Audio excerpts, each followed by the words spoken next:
Okay, these are our slouching split squats. So what we're doing here is the setup first is the feet are relatively narrow. I just don't want a big, they don't need to be behind each other or right next to each other, but I just don't want a really big base of support. They should be fairly narrow. This knee, the starting position is just a little bend, okay? And then we slouch down as it obviously the name goes, chin to chest. We slouch, slouch, slouch, slouch. And at a certain point, I'm not going to be able to slouch anymore. And then I might, in the knee, if you can, get pretty low, get the fingers to the ground without slouching. This knee doesn't bend yet, okay? It's saying it starts with a little bend, but then it keeps that little bend all the way down until we get there.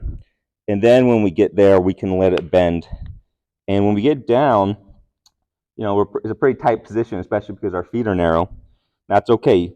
And then when we come back up, we push it with our foot to come back up, unslouch, okay?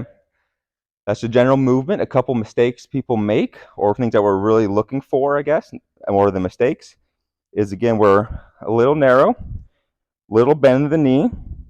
We slouch all the way down until we get there.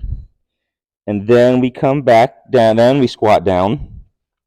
And when you come down, I want pressure in the heel this whole time. So I'm going down, I feel pressure in the heel, heel, heel, heel, heel, heel. And what you might even notice is you might shift backwards a little bit.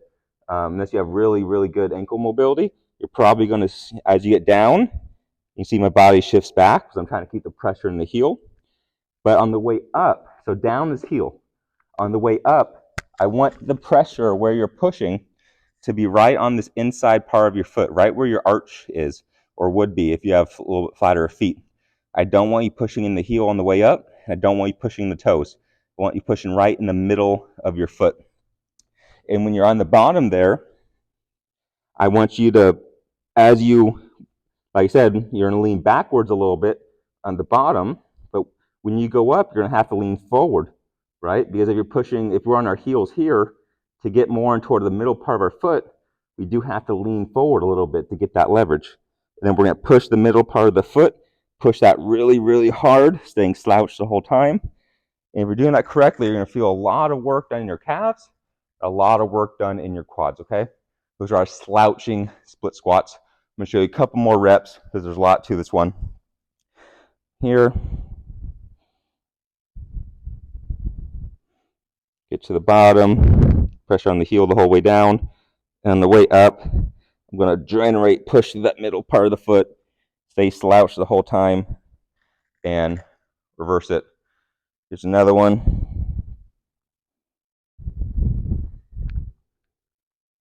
Push, push, push, push, push, push, push, push, push, push, push. There we go. Those are our slouching split squats.